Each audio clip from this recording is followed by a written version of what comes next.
Bonjour à tous. Les 11 mesures fortes prises par le gouvernement talon pour empêcher la propagation du coronavirus sur le territoire national et le déroulement du calendrier électoral en cours, avec en ligne de mire l'étude des dossiers de déclaration de candidature à la Commission électorale nationale autonome Sénat seront les deux sujets qui constitueront l'épicentre du décryptage de votre émission hebdomadaire de décryptage de l'actualité politique nationale de la semaine sur ESAE Télévision, baptisée Info Hebdo. Au cours de cette émission, si le temps nous le permet, nous essayerons d'apprécier les contours de la crise qui subsiste au sein des forces Cori pour un Bénin émergent FCBE. Et pour un débat équilibré, je reçois pour vous, chers amis internautes, Distel Amoussou. Il est le président directeur général de l'Agence de documentation de liaison et des services spéciaux ADLSS. Il est chroniqueur analyste politique. Sur ce plateau, j'ai également Joseph Perzo Anago. Il est le directeur de publication du quotidien La Dépêche. Et le troisième invité du jour a pour nom Jacques Bocor. Il est le rédacteur en chef du quotidien béninois d'information générale et d'analyse Matin Libre. Tout de suite, on les retrouve pour le décryptage.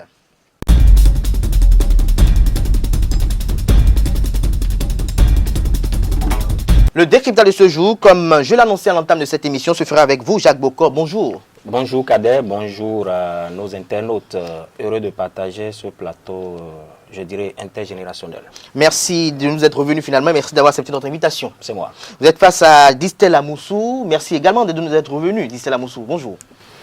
Bonjour Kader, bonjour amis internautes. Merci de prendre rendez-vous.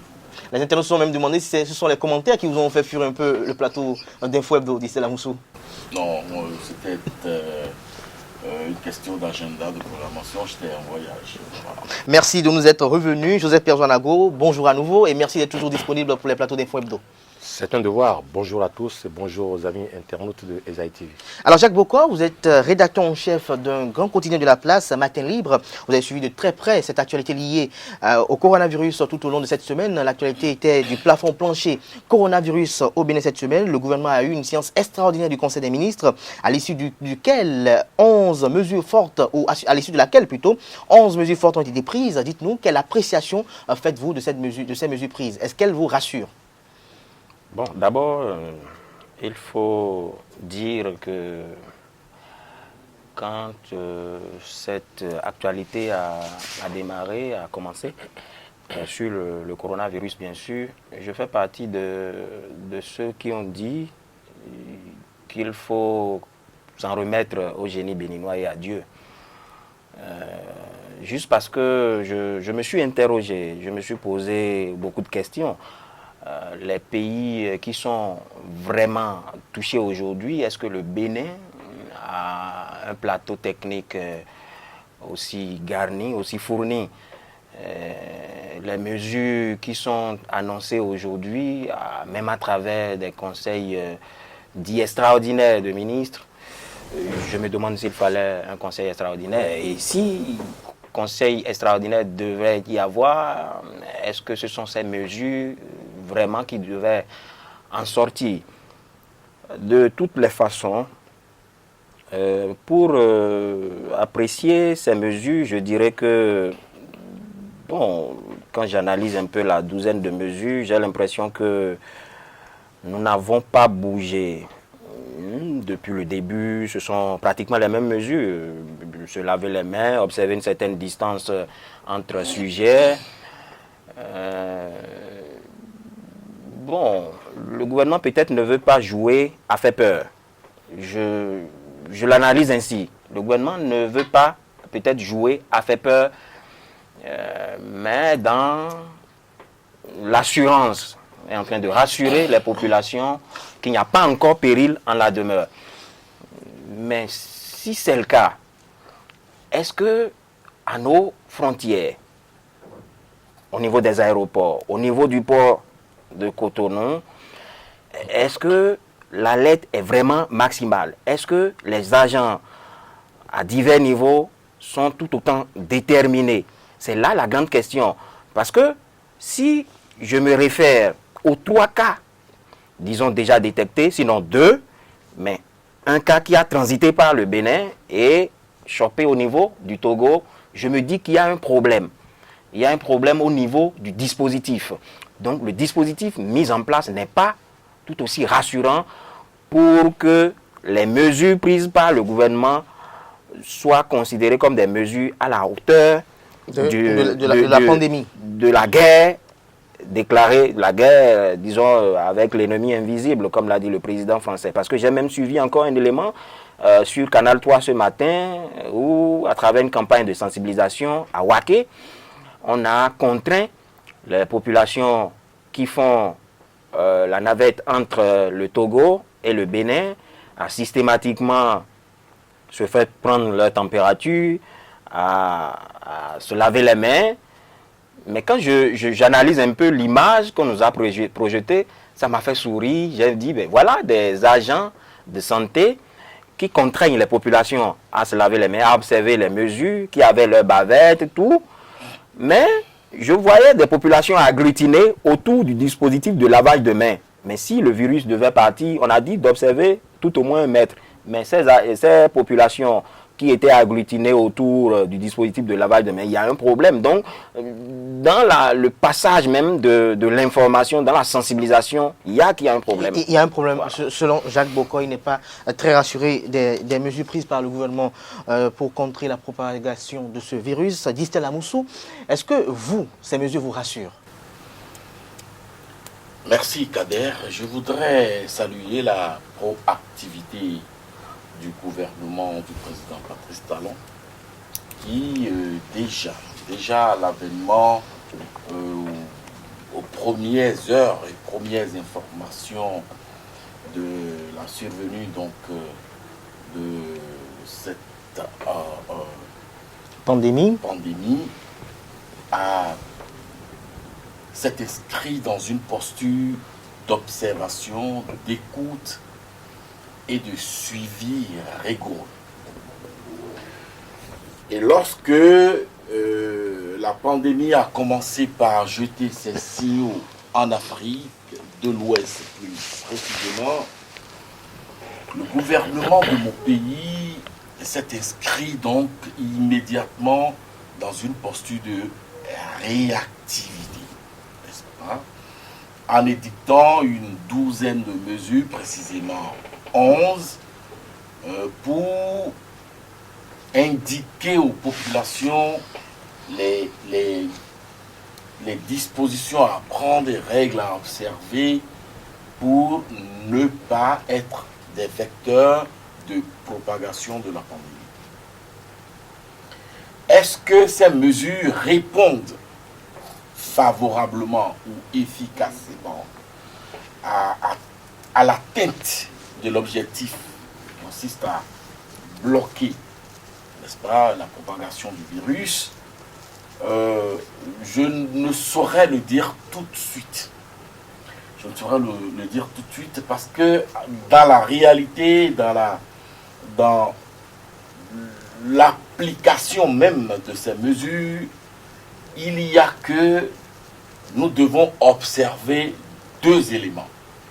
La discipline et nos mœurs, nos pratiques,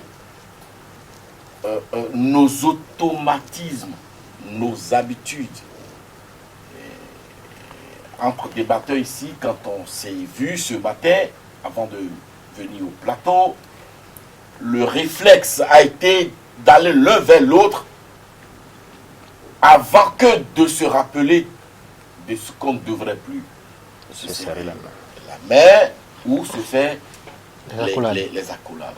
Alors, donc, globalement, ces mesures vont se heurter à ces automatismes que nous avions, à nos mœurs, à nos pratiques. Il va falloir donc nous imposer une discipline, une certaine discipline pour y arriver. C'est une question de longue haleine. Ça ne peut pas arriver par un coup de baguette magique. Très bien. Pour ce qui concerne nos frontières, j'ai été ahuri tout à l'heure lorsque mon jeune confrère faisait ses observations. Je m'attendais à ce que le journaliste attitré en exercice, qui plus est rédacteur en chef d'un grand quotidien de la place, Matin Libre, ait déjà envoyé une équipe,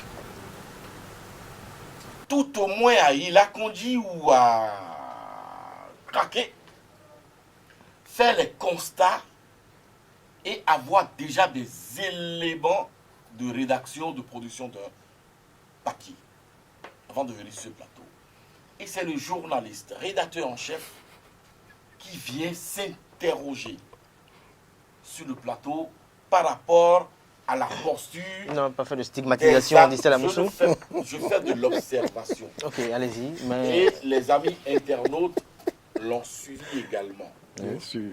D'accord? Oui, mais la lecture de Estelle Amoussou, l'appréciation, l'analyse de Estelle Amoussou, oui, allez-y. Il est sur ce plateau en qualité de journaliste et rédacteur en chef du quotidien Matin Libre. C'est vous qui l'avez présenté. Ça n'est pas moi. Tout à fait. Donc, je me saisis de son titre, de son statut pour analyser.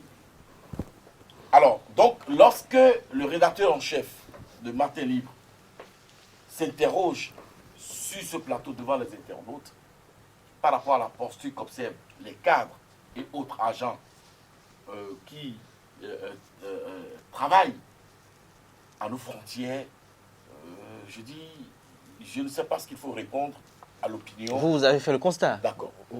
Non, moi je vous ai dit, par rapport au constat effectué, que la mise en place de la douzaine de mesures va heurter nos automatismes, nos pratiques, nos mœurs.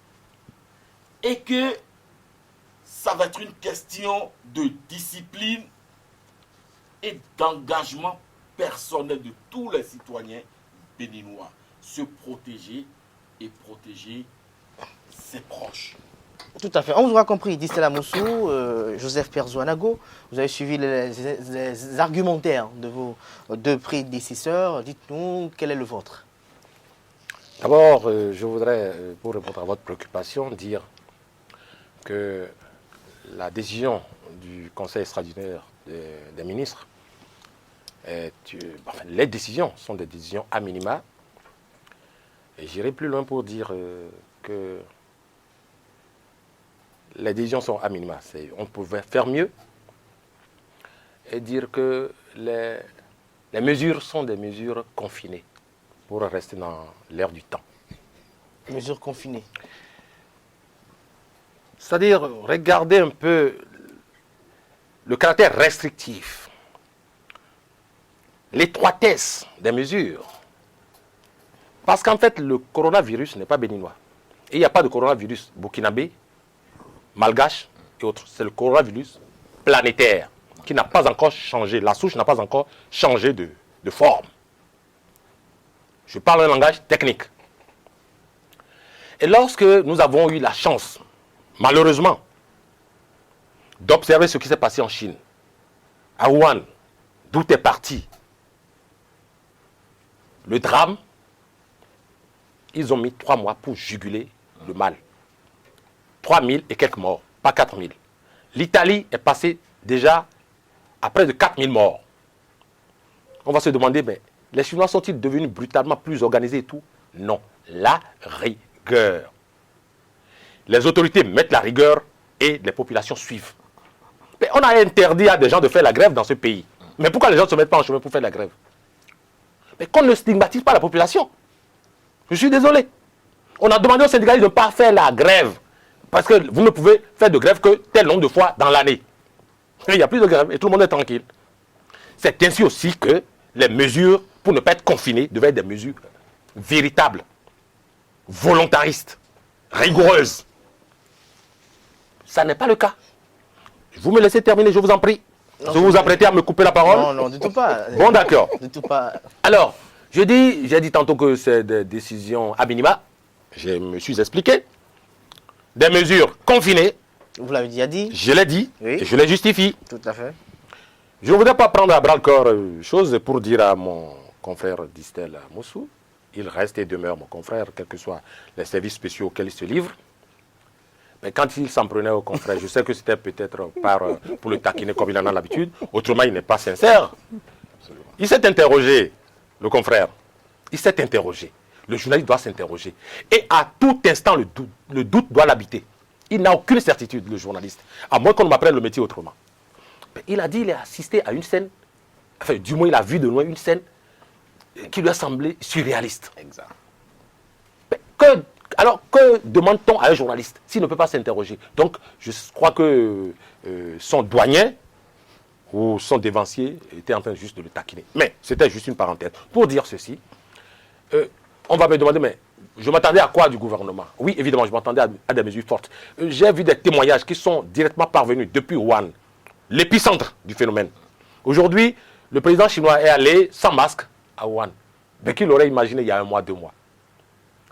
Mais on a expliqué comment est-ce que ça a été fait pour qu'on parvienne là, à cela. Le confinement a été réel.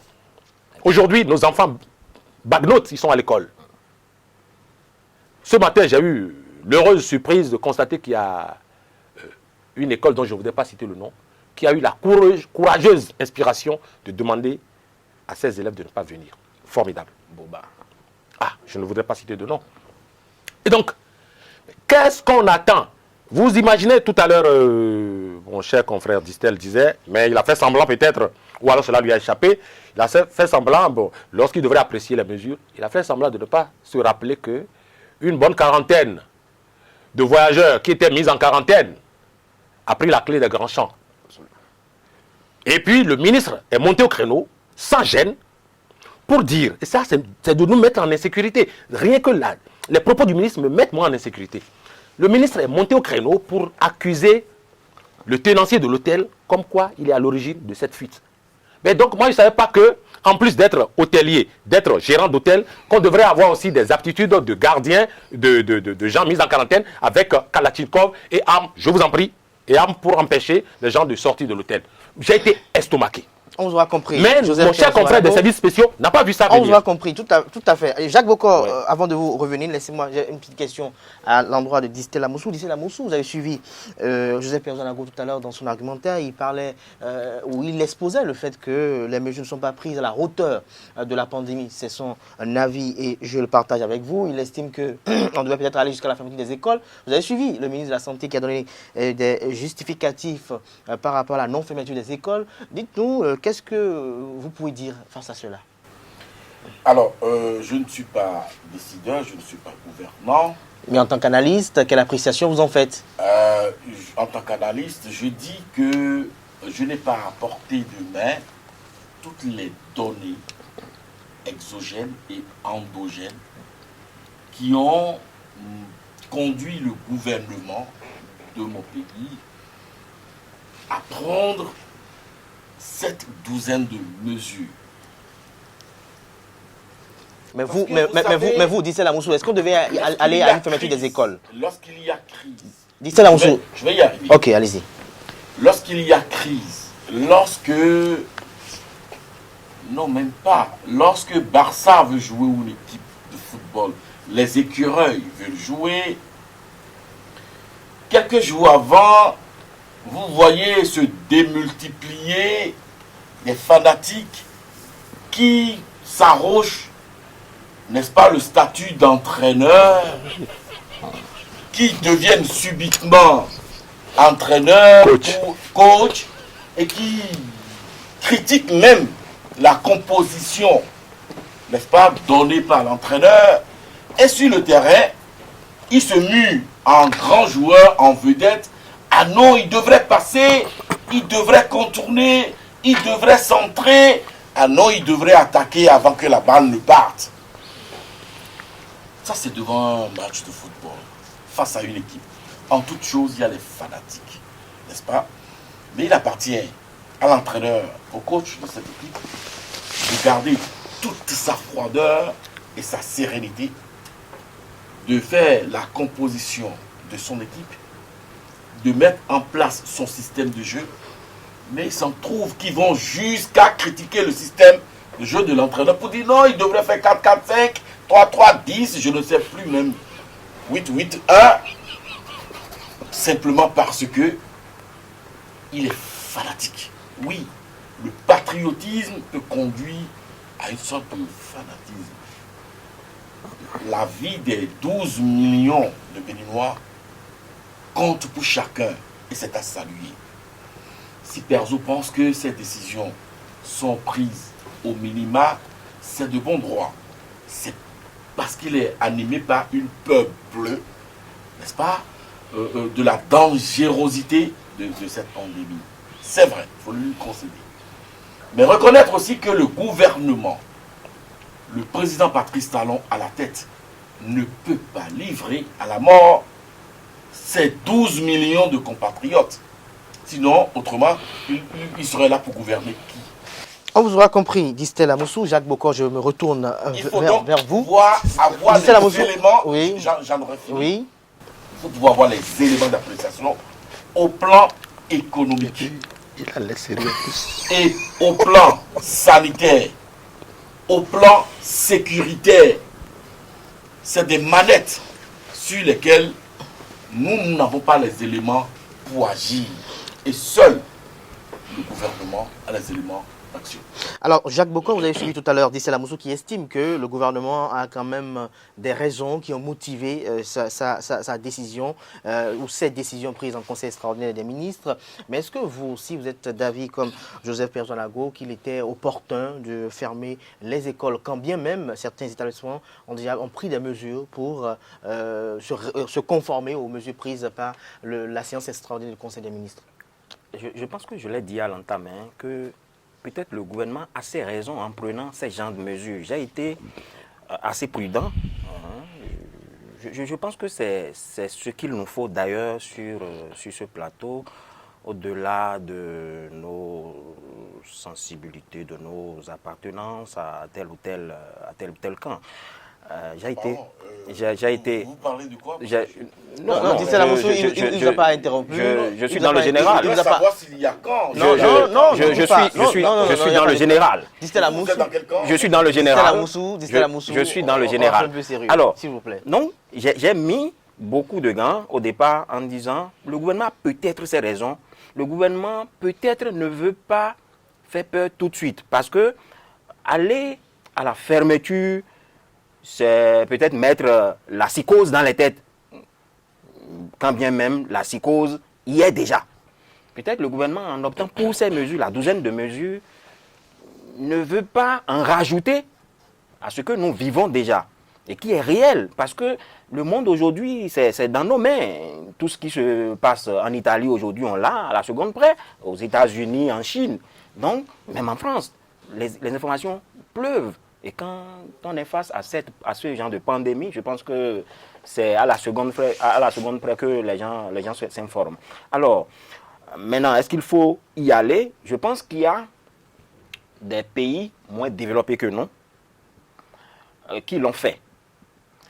Et en voulant émettre mon opinion à l'entame, j'ai dit que si le dispositif mis en place n'avait pas été secoué, n'avait pas été ébranlé, moi, j'aurais peut-être applaudi les mesures prises. Mais il se fait que le gouvernement prend des mesures, mais le suivi pose problème. Le suivi pose problème. Donc, si le suivi... La mise en place dans la réalisation. Non, Stella Moussou, c'est toujours le suivi, c'est dans la chaîne. C'est dans la chaîne. Donc, que ce soit la mise en place ou le suivi dans l'ensemble, moi je pense qu'il y a un problème. Parce que s'il n'y avait pas un problème, on n'allait pas nous dire qu'il y a une Togolaise qui a franchi nos frontières, qui n'a pas été stoppée, qui n'a pas été mise en quarantaine ou en isolement, dont l'auto-isolement aussi n'a pas été suivi. Ça, on pouvait peut-être pardonner cela. Mais quand on en vient à un second cas, à un troisième cas, je pense qu'il y a un problème. On peut déjà commencer à se poser des questions. Et si on va jusqu'à me dire que ceux-là ont transité par l'aéroport, ça veut dire qu'il y a un problème. Donc, si déjà... je vous ai parlé, je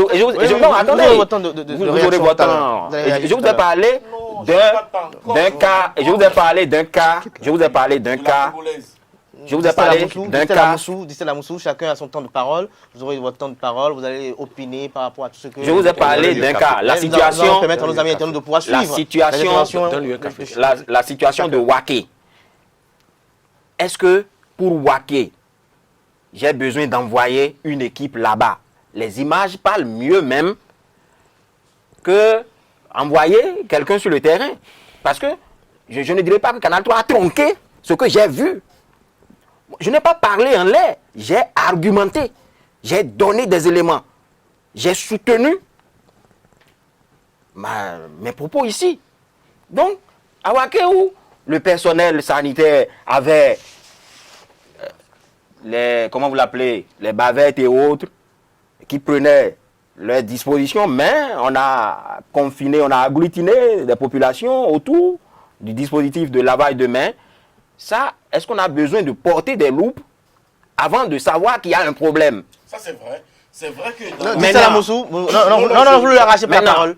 Je vais vous lire juste le numéro 9 des mesures prises récemment en conseil extraordinaire des ministres.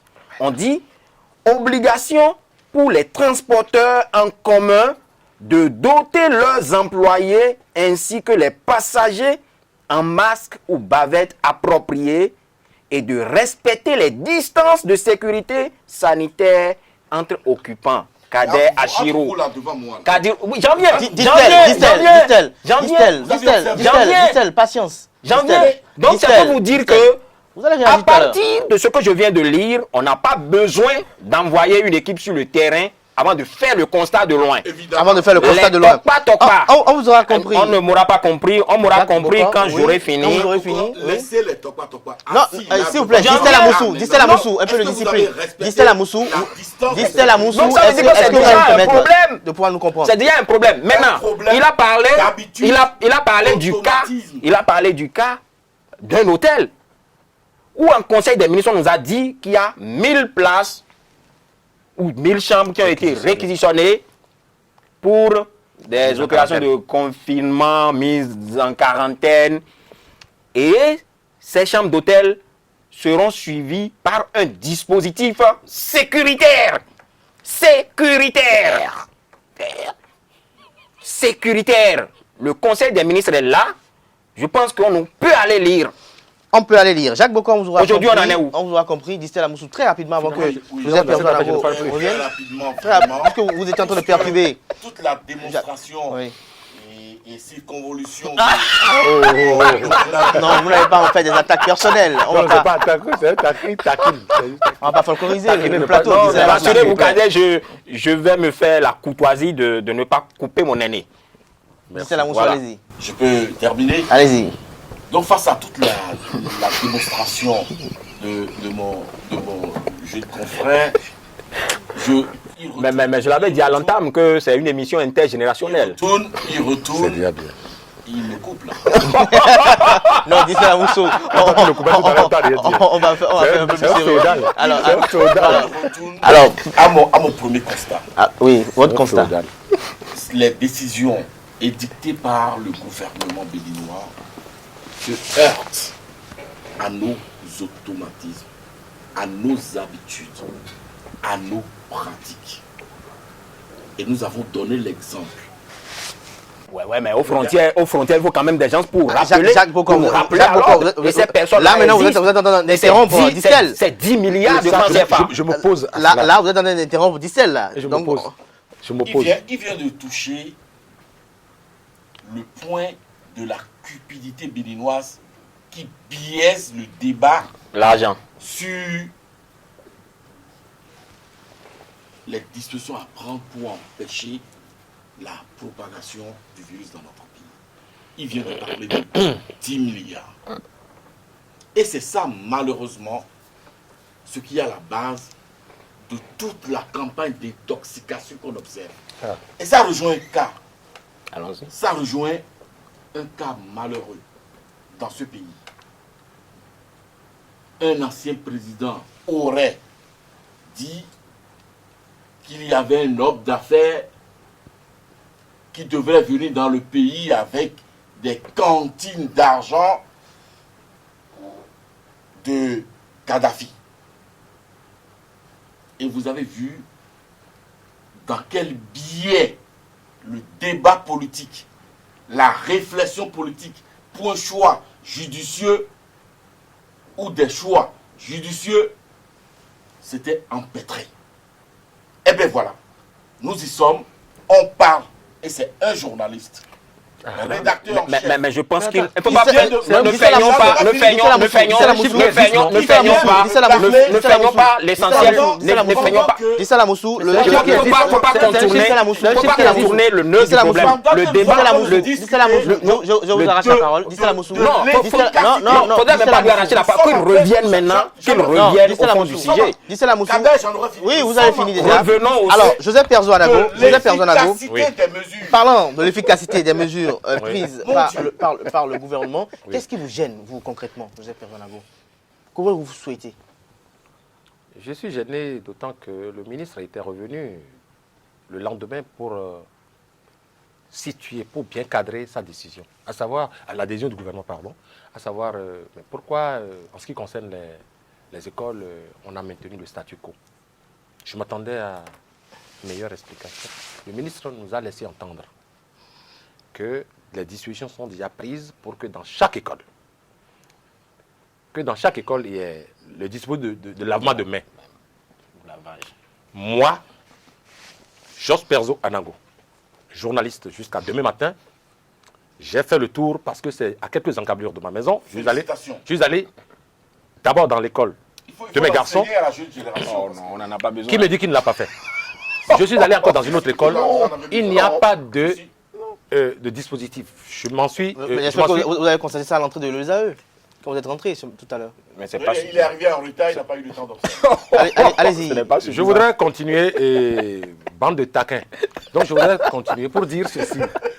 Le ministre l'a dit et tout de suite, moi, je me suis empêché. Je me suis permis d'aller contrôler parce que chez moi, Lamzon, juste j'ai pris un petit seau d'eau, une boîte de savon, une savonnière, si on veut.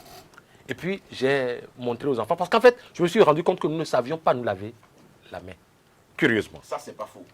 Et puis, puisque j'ai vu faire, je l'ai fait, et puis je l'ai enseigné aux miens. J'ai dit, nous avions l'habitude de nous laver la main, mais on se lave désormais autrement la main. Mais je ne peux plus les contrôler à l'école. Je me suis rendu à l'école, il n'y a pas de dispositif. Ça a un coût. Mais le ministre nous a fait croire que tout a été déjà pris comme disposition. Et mieux, même les masques seront subventionnés, a-t-on dit. Les masques sont déjà passés à 500 francs l'unité, ce qui était à 50, 100 francs. Oui, à 500 francs l'unité, je vous parle en connaissance de cause. Bref, lorsque je mettais en cause les mesures tout à l'heure, c'est pour dire ceci. J'ai dit, et je l'ai répété tout à l'heure, le coronavirus, Covid-19, n'est pas généré par le Bénin. Ça ne porte pas le nom italien. Et pour parler précisément de l'Italie, quand on prend aujourd'hui, on fait une corrélation entre ce qui s'est passé en Chine et en Italie, on se rend compte que l'Italie a déjà dépassé de loin le nombre de morts recensés en Chine. Et la Chine est en train de fermer la baraque sur cet aspect-là. Mais pourquoi la Chine, il s'est passé quelque chose en Chine, les gens l'ont expliqué. Et nous sommes aujourd'hui, nous l'avions reconnu ici, le monde est planétaire. On a les informations toutes les secondes. Ce qui s'est passé en Chine, nous n'avons peut-être pas les moyens de la Chine, mais nous avons la possibilité, n'est-ce pas, dans la rigueur que tracera le gouvernement ou De que faire la politique de nos moyens. mais la politique de nos moyens consiste aussi. Et c'est là où, quand vous n'aimez pas entendre les chiffres, je vais répéter 10 milliards, ça existe comme chiffre, 2 milliards au Burkina ou 3, 4 au Sénégal ou 6. Bon, mais nous, pour le moment, en Afrique de l'Ouest, en Afrique de l'Ouest, en Afrique de l'Ouest, nous sommes les meilleurs parce que nous sommes allés. En Afrique, nous sommes allés déjà à 10 milliards. Enfin, au Bénin, nous sommes déjà allés à 10 milliards. Ouais. C'est formidable. C'est formidable, ouais. Joseph Perzo-Anago, on vous aura compris. Non, si vous le permettez très rapidement. Nous allons suivre très rapidement aussi, un élément, puisque dans le cadre de la conformité aux mesures prises par le gouvernement en séance extraordinaire du Conseil des ministres, l'École supérieure d'administration, d'économie, de journalisme et des métiers de l'audiovisuel ESAE a également pris des dispositions. Je vous invite à suivre ce mini-magazine qui résume les dispositions prises par l'administration de l'ESAE pour empêcher la propagation du coronavirus dans son école. En respect aux différentes mesures prises par le gouvernement béninois pour contrer la propagation de la pandémie Covid-19, due à l'infection du coronavirus, l'École supérieure d'administration, d'économie de journalisme et des métiers de l'audiovisuel ESAE, soucieux de la bonne santé de ses étudiants, a fait installer par le personnel de son infirmerie un dispositif efficace de lavage des mains. Depuis le début de la semaine, on essaie de leur dire ce qu'il faut, de faire un effort pour ne pas être en contact avec celui qui vient d'un voyage fraîchement, de faire un effort pour se laver chaque fois les mains, de passer les gels alcooliques. Désormais, dans cet établissement privé d'enseignement supérieur, il est obligatoire, voire une exigence, pour tous les étudiants, tout le personnel administratif et tout visiteur de se laver les mains à l'eau propre et au savon liquide avant de faire son entrée dans l'enceinte de l'école, et ce à chaque entrée.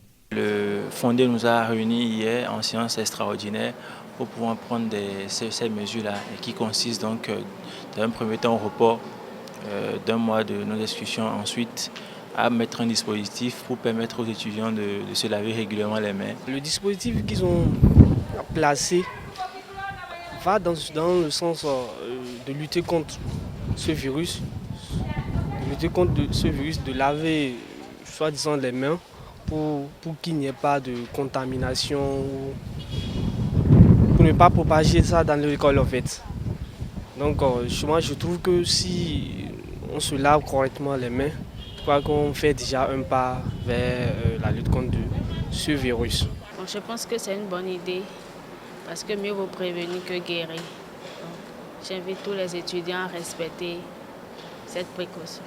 Objet de toutes les contraintes, la pandémie du coronavirus est également sujet de psychose et de panique. Partout, des mesures draconiennes sont prises dans le monde et ESAE n'est pas resté en marge de cela. La prévention étant la mesure la plus efficace pour l'heure contre ce mal qui soumet à rude épreuve les systèmes sanitaires les plus performants dans le monde, l'ESAE exige à ses étudiants de se munir d'un masque médical, d'un gel alcoolisé désinfectant et de se laver régulièrement les mains. Ça nous permet d'être protégés contre le virus pour qu'il ne puisse pas nous atteindre. C'est une mesure salutaire parce que à voir ce qui se passe dans les pays occidentaux avec ce virus corona, ça prend de l'ampleur tout en participant à la destruction massive de la population.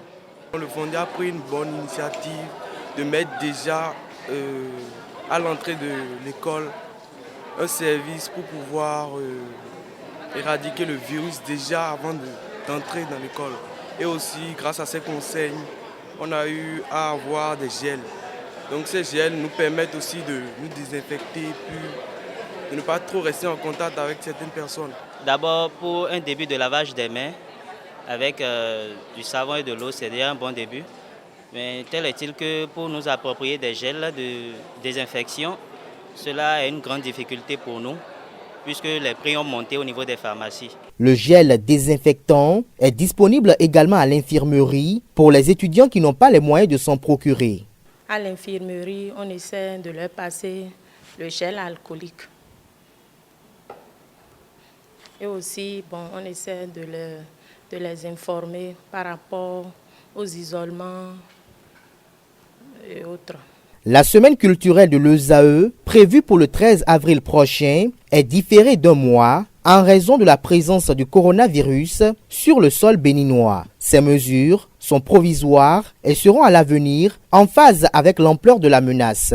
Nous estimons que l'ESAE est un élève très obéissant par rapport aux dispositions exigées par l'État pour faire face à ce virus ambiant qui décime tout à son passage. C'est d'ailleurs louable comme mesure, comme disposition, parce que compte tenu de ce qui se passe au sujet de cette pandémie et en considérant même la disposition prise par le gouvernement, de même que les mesures préventives annoncées par le gouvernement, j'espère qu'il est de bon temps que chaque responsable à chaque niveau, puissent prendre les dispositions idoines pour prévenir.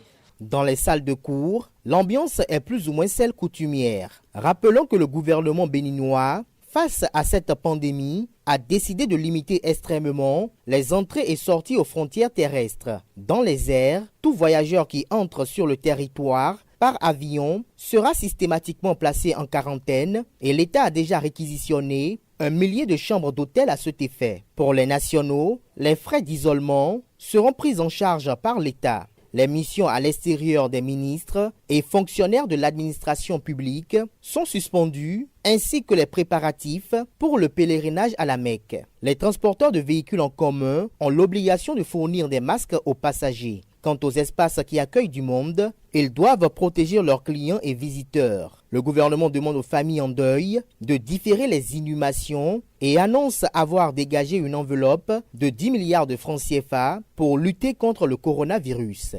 Retour plateau, chers amis internautes, Distel Amoussou. Je pensais que c'était moi oui, qui devais prendre la parole. Je comprends mes confrères et je comprends tous les Béninois. C'est pour ça que dans l'un de mes billets, j'ai appelé tous les Béninois à l'indulgence et à la pondération. J'ai pris cette responsabilité de le faire. De le faire parce que même les grandes stars, athlètes, qui ont peut-être déjà engrangé des trophées, lorsqu'elles entrent à nouveau en compétition, elles ont 2 à 3 essais. Il se trouve que le Bénin ne s'est jamais préparé à aller en guerre contre une pandémie de 1960 à ce jour. Nos cadres ne sont pas formatés pour. Voyez-vous, même nos structures, la direction de la santé publique, non, au ministère de l'Intérieur qui s'occupe des catastrophes. Quel est son effectif? Avec quel curricula les forme-t-on? Qui sont les cadres qui y sont affectés? C'est un problème national. Voyez-vous, face à cela, jeter la pierre à Jean ou à Korovi ne réglerait pas le problème.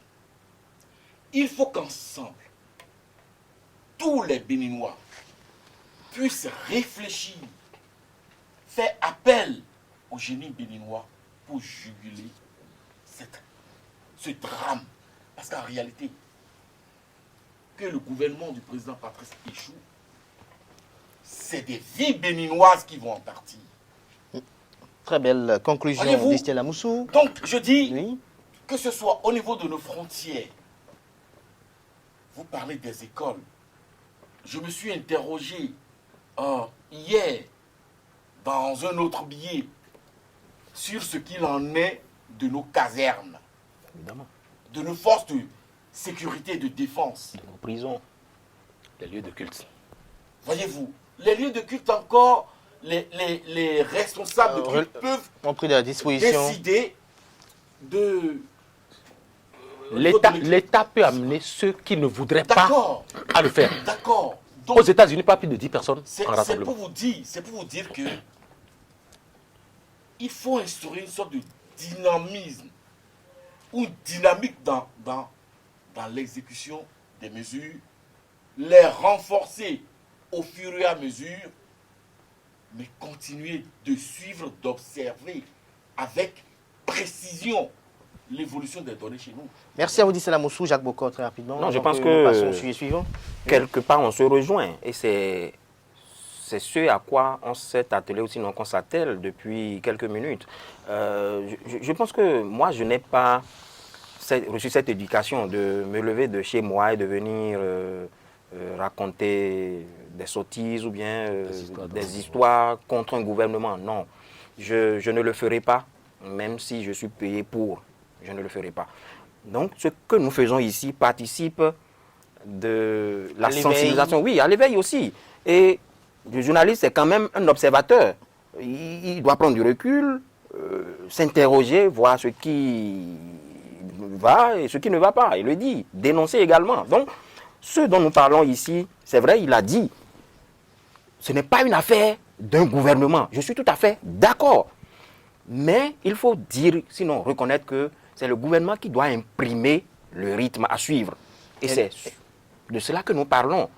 Parce que si le gouvernement dit « Ah, ça là, il faut me fermer les écoles », encore que je ne suis pas en train de dire qu'il faut le faire nécessairement, si le gouvernement dit « Il faut me fermer les écoles », quel chef d'établissement peut oser ne pas fermer les écoles? Il y a les hommes. Donc, regardez moi, un exemple. Pour étayer vous accompagner dans ce que vous dites. Je dis, il y a la discipline de chacun de nous. Absolument. Voyez-vous, des forces de sécurité publique, des éléments, des fonctionnaires de police que moi j'ai vu devant un hôtel réquisitionné hier, à qui on a distribué des cache-nez, mais qui les ont placés au-dessus de leur casquette. Au front. Voilà. Je me suis arrêté gentiment à leur niveau. J'ai descendu le carreau. J'ai fait appeler le responsable, qui avait aussi son cache-nez ici. Je dis, monsieur, vous n'êtes pas en sécurité. Vous mettez en danger votre troupe parce que vous accompagnez des gens qui sont suspectés, qui sont mis en quarantaine. Et vous êtes là, on vous partage le dispositif. Il n'y a même pas de gants. Et vous les mettez au-dessus de votre casquette. Il y a la discipline individuelle. Et ceci participe de l'éducation. C'est pour cela que les hommes des médias, vous, hommes de médias, vous avez un grand rôle à jouer. La sensibilisation. Et Alors, Jacques Boko, je vais continuer en disant que oui? Je suis parfaitement en phase avec lui, parce qu'au niveau des médias aussi, on a tendance à beaucoup plus communiquer sur le nombre de morts que sur les mesures de prévention, ce qui n'est pas bien, parce que ça entraîne la psychose au sein des populations. On sème davantage la psychose dans l'opinion. Alors, pour ce qui concerne les mesures, je pense que c'est une question interministérielle. Ce n'est pas une affaire du ministère de la Santé seul, parce que j'ai l'impression qu'on a laissé ça au ministère de la Santé. C'est pourquoi je parlais des 10 milliards. Les 10 milliards, c'est important d'en parler. Comment on a pu faire la répartition? Vous savez que pour les élections, on dit oui, la HAC, telle structure, la Cour constitutionnelle, vous avez tel budget. Donc, moi, je pense que, est-ce que les autres ne sont pas en position attentiste ou bien d'observateur pour dire oui, c'est lui qui gère son... Non, voilà, peut-être. Donc, c'est pourquoi je dis, moi, je serais peut-être le ministre, de l'éducation ou des enseignements, que au lieu peut-être d'aller recenser, d'aller m'intéresser à celui qui appartient à l'UP ou bien au BR parmi les enseignants, j'aurais pris mon bâton de pèlerin, je passe dans certaines écoles pour voir si le dispositif est vraiment installé. Je peux faire une descente inopinée pour voir si les chefs d'établissement, que ce soit dans le public comme dans le privé, ont mis en place le dispositif. C'est ça. Et lui, il a dit, il n'est pas ministre de la sécurité publique, mais il a fait le tout. Il a vu que des agents n'ont pas respecté les mesures. Que fait le ministre de l'Intérieur ou que fait son cabinet? C'est de cela qu'il s'agit. C'est de cela qu'il s'agit. Merci à vous, Jacques Boko. Merci également à vous, Joseph Perzouanago. Je remercie également Distella Moussou. Nous allons suivre de très près cette actualité. Je suis rempli d'espérance que le gouvernement trouvera la meilleure inspiration pour pouvoir juguler ce sort-là. Nous allons passer à présent au deuxième sujet qui nous réunit ce matin, celui lié à l'étude des dossiers de déclaration de candidature à la Commission électorale nationale autonome Sénat. Joseph Perzouanago, vous avez suivi un peu la délivrance des récépissés provisoires au niveau de la Sénat cette semaine. Ça a fait couler beaucoup d'encre de salive. Le MPL qui a même adressé un recours à la Cour suprême après savoir vu refuser le refusé provisoire.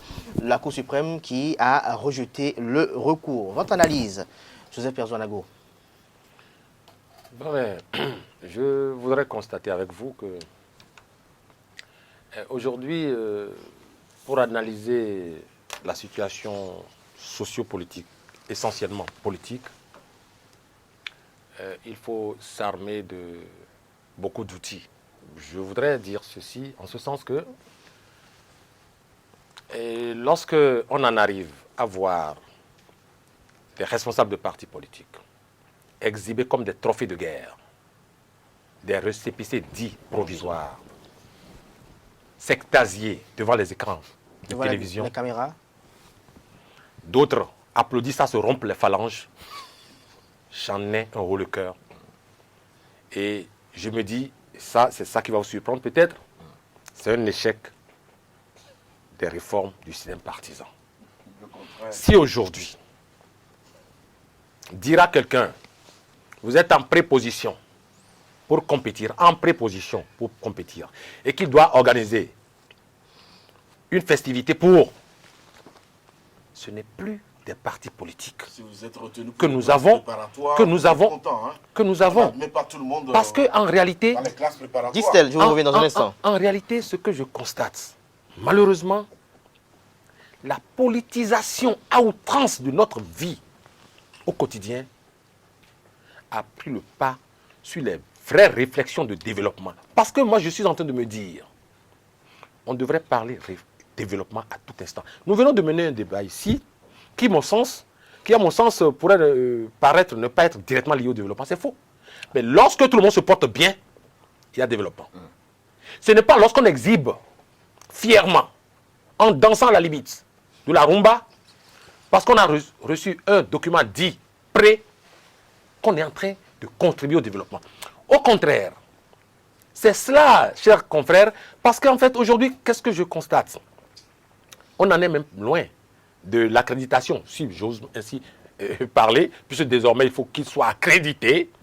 Chacun va utiliser désormais les thèmes qui lui sont plus appropriés. Dans mon domaine, lorsqu'on vous accrédite, vous pourrez aller couvrir véritablement un reportage et tout le reste. Donc, ils peuvent aller couvrir le reportage en griffe de leur zouaille. Dès que on vous a compris. Mais là, l'impression que ça me donne, c'est ça que je viens de vous livrer. Et la perspective que ça me laisse entrevoir, nous ne tendons pas vers un accomplissement d'une démarche conceptuelle efficiente, qui doit conduire au développement. Parce qu'en fait, ça va conduire plutôt à la politique. Et c'est ce que nous sommes en train d'assister, ce à quoi nous sommes en train d'assister. Celui qui a été mis de côté, le recours qui a été rejeté, je ne voudrais pas épiloguer là-dessus, mais je constate malheureusement que pour ce qui me concerne, on aurait dû laisser les gens compétir pour savoir qui est qui. J'ai l'impression qu'il y en a qui gênent. Est-ce que vous voulez dire encore que vous soupçonnez encore une main invisible qui... Je suis en train de vous dire, chers confrères, je suis en train de vous dire, chers confrères, que j'ai constaté dans un premier temps qu'il y a une sorte de marchandisation, une sorte de clientélisme, une sorte de théâtralisation de la politique. Et c'est ça qui s'explique par l'exhibition de papier, prêt ou je ne sais quoi. Et je suis en train de dire, si on n'était pas allé pour obtenir ce genre de choses, qu'est-ce qui empêche de permettre aux gens d'aller s'exprimer? Les populations qui sont derrière ce parti qui a été mis de côté. Est-ce qu'il ne fallait pas former un dossier? Est-ce qu'il ne fallait pas former un dossier? Non, je vous en prie.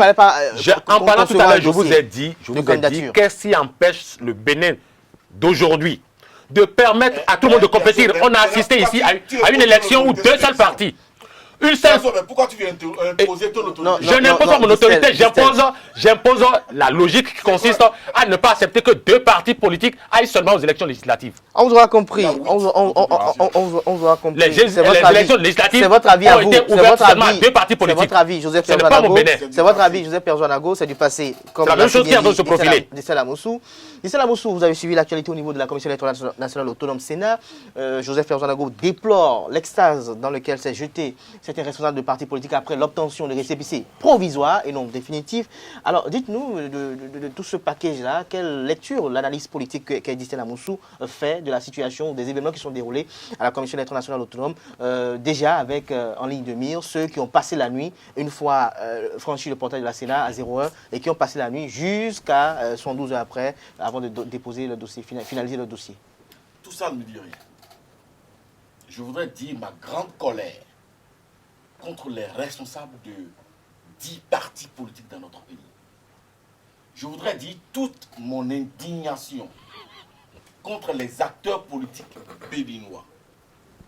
C'est parce que les Béninois vivent qu'il existe, qu'ils parlent de partis politiques, qu'ils parlent d'élections.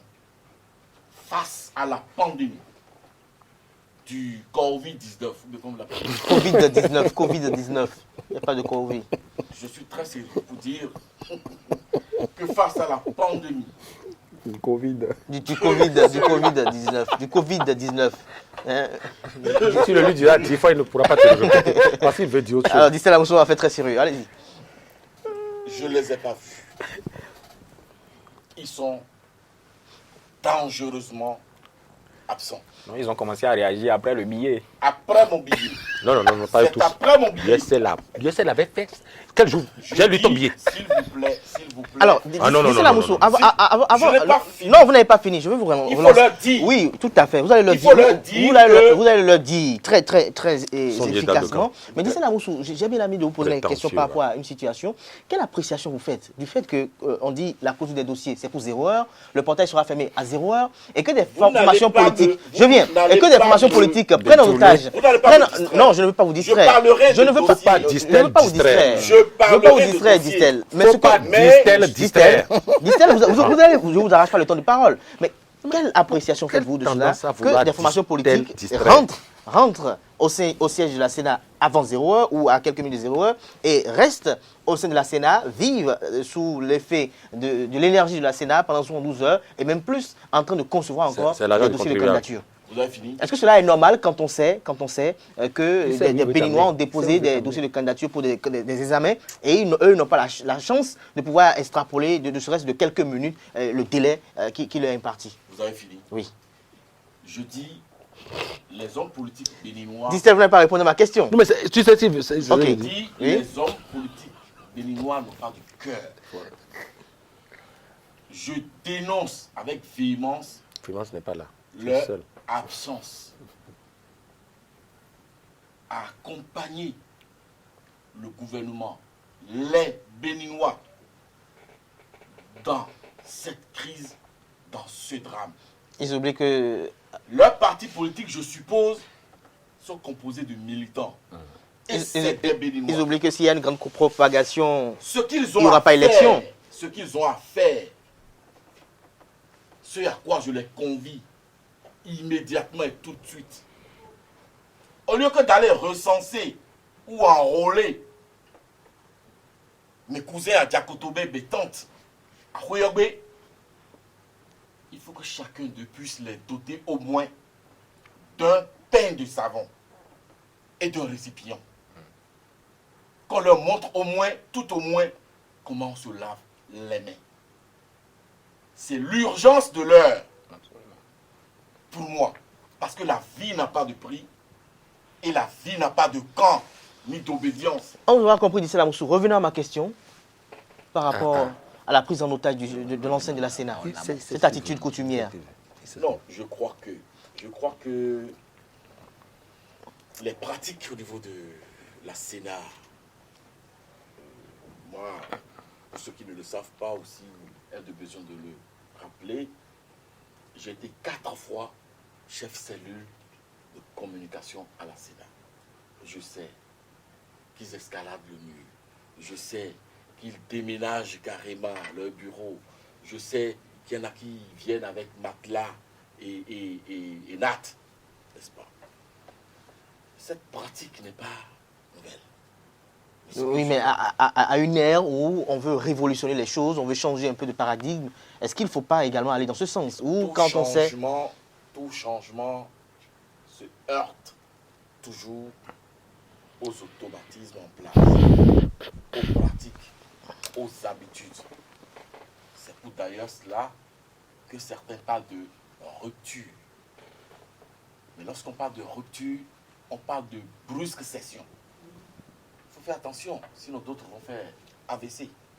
C'est pour ça que les jeunes n'ont pas pu, contrairement à ce que voulait et tentait de dire tout à l'heure Perzo, les jeunes n'ont pas pu se mettre au pas. N'est-ce pas? Pour moi, ça a été dans la douleur. J'aime faire un billet pour, pas stigmatiser, mais pour m'interroger si la Sénat ne s'était pas fourvoyée. Mais je trouve que la Cour suprême vient de dire le droit. À partir de ce moment, moi je me plie à la décision de la Cour. Mais ce que je dis, ce que je dis, il faudrait beaucoup plus focaliser l'attention sur l'enjeu de ces élections communales. Et statuer au niveau de tous les partis politiques, de toutes les formations politiques, sur le profil des conseillers. Parce que nous parlons développement et développement à la base. Développement à la base. Ce n'est pas parce qu'un vendeur de carburant a plus de popularité. Quand je dis vendeur de carburant, je ne stigmatise pas mes parents qui vendent du paillon. Non, c'est un exemple malheureux que je donne. C'est une caricature. Mais ce n'est pas parce que Pierre ou Jean, un mécène, il a beaucoup plus de popularité, des gens derrière, on suppose, qu'on va le positionner s'il n'a pas le background, s'il n'a pas le carnet d'adresse, s'il n'a pas la formation. Mais est-ce que vous ne voyez pas que les partis politiques parfois se retrouvent dans un embarras de choix quand il faut à la fois proposer un candidat qui a un meilleur profil, qui a le background qu'il faut, mais également quelqu'un qui sera en mesure de confirmer l'hégémonie du parti politique dans la circonscription électorale? Ça veut dire que nous n'avons pas encore de véritables partis politiques. Ça veut dire que les partis marchands qu'on avait n'ont pas encore pu se dessaisir de leur fonds de commerce.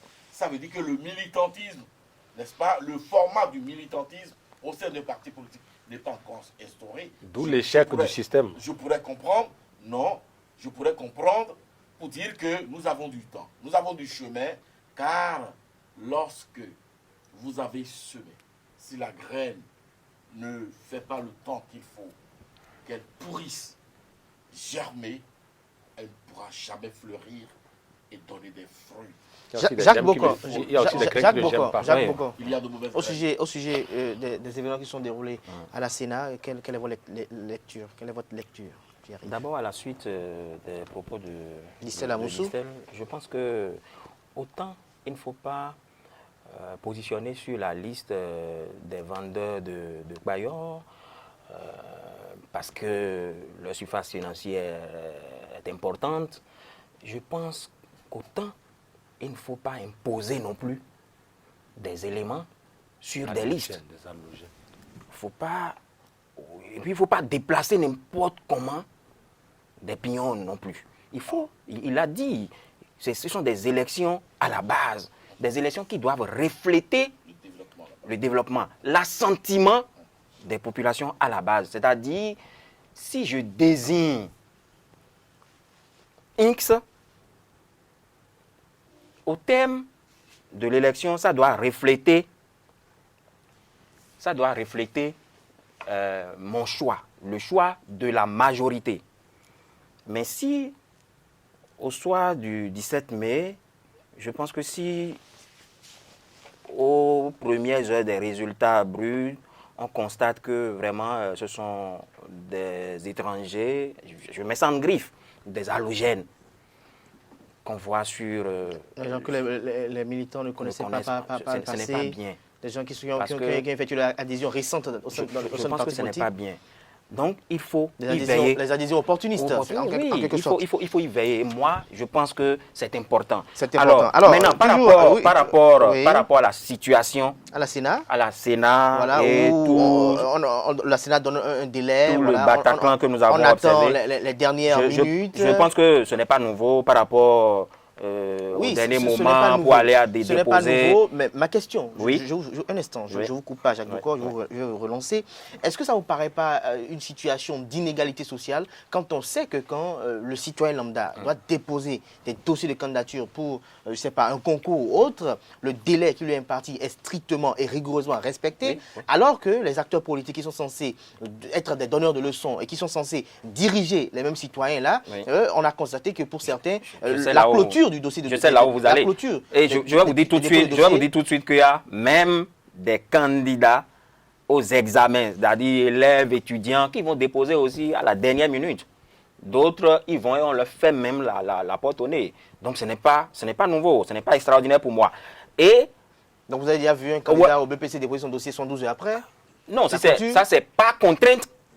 C'est pas contrainte que des chefs d'établissement arrachent au les... niveau du ministère. Supposons le ministère a pris une date, que c'est la date. Oui, c'est pourquoi je vous dis, que les... C'est pourquoi je vous dis, s'il faut que les élèves respectent ce délai, c'est que les chefs d'établissement sont obligés de faire pression sur les élèves qui vont déposer ça au niveau du censorat ou de la direction. Donc, mais si c'est pour aller déposer dans une direction pour les examens ordinaires... C'est une ambiante au niveau des partis politiques. Oui, c'est une ambiance ordinaire. Mais il y a la réforme qui est venue même en rajouter. Parce qu'il y a des partis, on leur aurait donné même jusqu'à cette semaine, ils ne seront jamais prêts. 3630 dossiers à collecter. Oui, mais quand vous êtes un parti politique d'envergure nationale, je suis d'accord. Et que vous avez des militants dans les 77 communes du pays, je suis d'accord. Je suis d'accord, mais il faut comprendre que tous les partis politiques ne sont même pas nés au même moment. Il y en a qui sont nés il y a quelques mois. C'est vrai que la balle, elle est ronde pour tout le monde. Et lorsque vous allez à une compétition, la loi est la loi. Je suis d'accord. Mais observez qu'il y a des partis politiques qui ont même... Il y a des favoris. Absolument. Il y a des partis politiques qui ont obtenu leur récépissé tout récemment. Donc, les gens qui ne savaient même pas au départ s'ils iront à ces élections ou pas. Donc, qui ont été juste embarqués comme ça. Donc, il fallait collecter. Il y en a même qui ont même... recruté des élèves. Des élèves et des étudiants qui sont allés même supplier des étudiants pour leur prendre, leur arracher leur dossier. Donc, c'est pourquoi moi je disais, si j'étais peut-être juge, j'allais autoriser le parti politique qui a recruté plus de militants ou de candidats, j'allais l'autoriser à qui peut le plus, peut le moins. Mais on m'a dit, après que oui, il y avait même des trous qui n'ont pas été comblés. Donc je pense que le parti... Ouais, le parti politique a peut-être péché un peu là. Il fallait mettre du sérieux. Été à la Sénat, j'en viens. Pour compléter, pour avoir été à la Sénat, la Sénat a mis à disposition un logiciel, une application. Voilà. Mais il y a des partis politiques qui m'ont dit... L'organisation de la Sénat n'est pas une loi. Des partis politiques qui m'ont dit, l'application en question, ce n'est qu'à la Sénat que ça a fonctionné le jour-là. Des gens ont été... Il y avait beaucoup de difficultés. L'organisation structurelle des élections par la Sénat n'est pas une loi. Donc, moi, il faut maintenant, après ces élections, honnêtement, puisque certainement des objectifs auraient été atteints, il faut qu'on le dise. Il y a des gens peut-être qui avaient intérêt à ce qu'on vive la situation que nous vivons.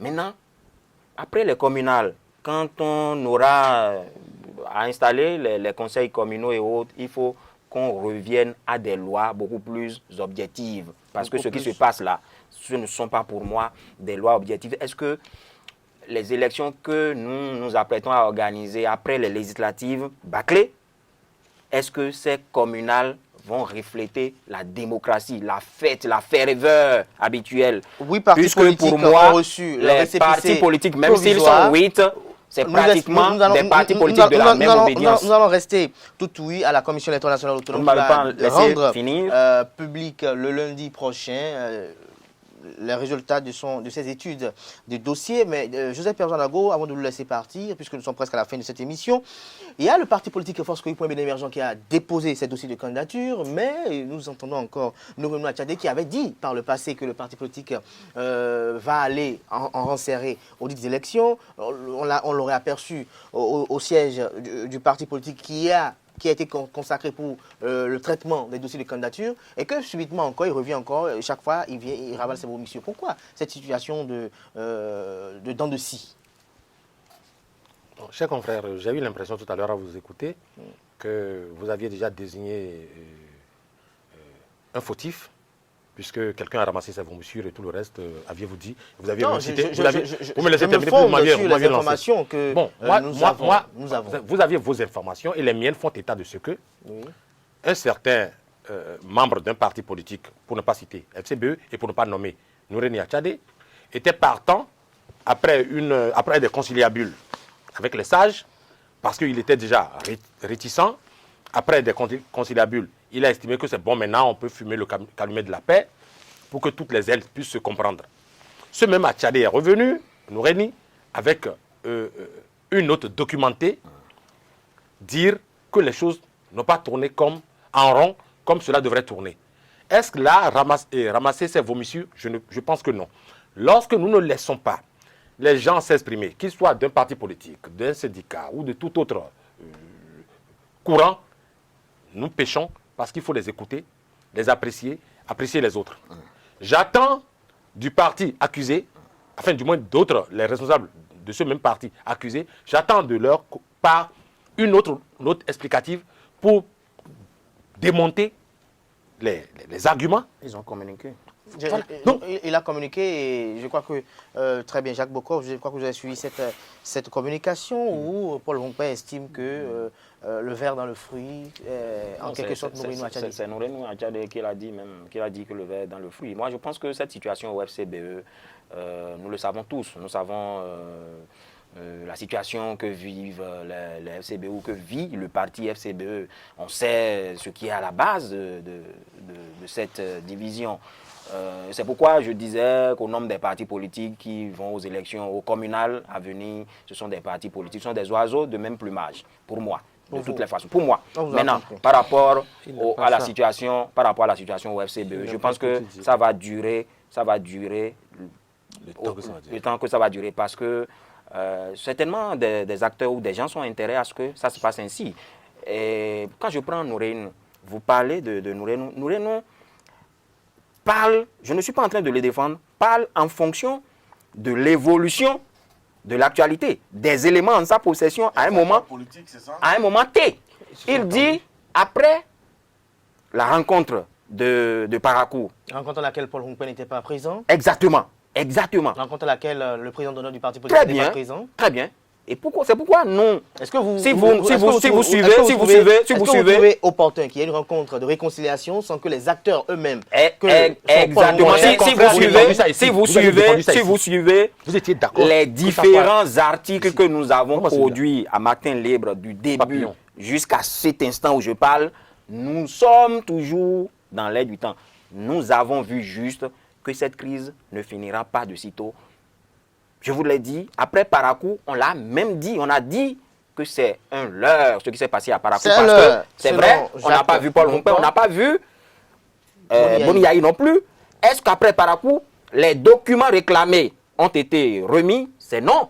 Donc, c'était prévisible que Paul Rompé aille déposer une liste unilatéralement. C'est votre avis, selon vous, Jacques Bokor, Distel Amoussou, au sujet de la situation plus ou moins confuse que traverse le parti politique Force Kouri pour un Bénin émergent.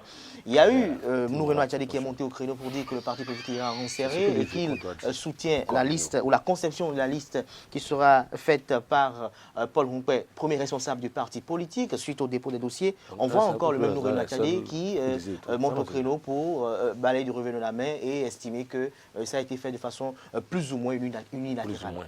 Il a dit unilatéral, il n'a pas dit plus ou moins. Mais il n'y a pas de situation confuse. Il y a une clarté dans le débat. Une clarté cristalline, j'allais dire. En plus, c'est dans un noir. Parce qu'en réalité... On va suivre Distel, s'il vous plaît. Je suis en train de suivre mon confrère. Il y a une clarté cristalline dans le débat, parce qu'en réalité, le parti FCBE s'est regroupé en 3 morceaux. Il y a le morceau Rompé, le morceau Attiadé, ceux qui sont restés, et puis le morceau de ceux qui sont en exil. En exil. En exil. Fuite. Alors, maintenant, il se trouve que c'est le morceau Rompé qui, après avoir essuyé, n'est-ce pas, les affronts, les boulets de ses amis, a pu avoir le document pour après un gigantesque congrès. Les existences légales. Après un gigantesque congrès. N'est-ce pas? Un congrès en confinement. Maintenant que l'existence du parti du parti s'il vous plaît, on va suivre un peu Distel Amoussou. Quel est le congrès qui a donné naissance à... Non, le débat n'est pas là à ce niveau. Distel Amoussou, on y va. Nous sommes presque à la fin de l'émission, s'il vous plaît. Les gens d'avancer. Maintenant que l'existence légale du parti est devenue une réalité, il se trouve que l'aile Attiadé ou le morceau Attiadé, qui quand même a des gens qui ont fait le combat aussi avec lui, qui ont veillé avec lui, mais qui n'ont pas eu gain de cause, se sont retrouvés à Parakou pour qu'on puisse regarder dedans prendre leur dossier et les insérer sur les listes de candidature. Mais chat échaudé craint l'eau, eau chaude, c'est ça, froide? Froide, oui. On ne peut plus craindre l'eau. Ça, c'est bien échaudé. Du coup, c'est tellement que le morceau Roubaix a pris les dossiers, mais les a mis de côté, a mis les siens. Et puis, donc il y a de clarté dans le débat, il n'y a pas... Est-ce que c'est comme ça se passait? Non, merci à vous, Jacques Bokor. Je rappelle que Jacques Bokor est le rédacteur en chef du quotidien Matin Libre. Il est à côté de Joseph Perzo Anago de la publication de la Dépêche. Ils étaient face à Distel Amoussou, qui est le président directeur général de l'agence de documentation, de liaison et de services spéciaux ADLSS. Comme vous pouvez le percevoir, chers amis internautes, nous sommes pris par le temps, mais mes invités ne veulent pas mettre un terme à cette émission, mais nous sommes pris par le temps. Nous allons prendre congé de vous. On se retrouve samedi prochain, peut-être avec les mêmes invités ou avec d'autres. D'ici là, portez-vous bien et passez un excellent week-end en compagnie de nos programmes sur les www.ezaetv.bj.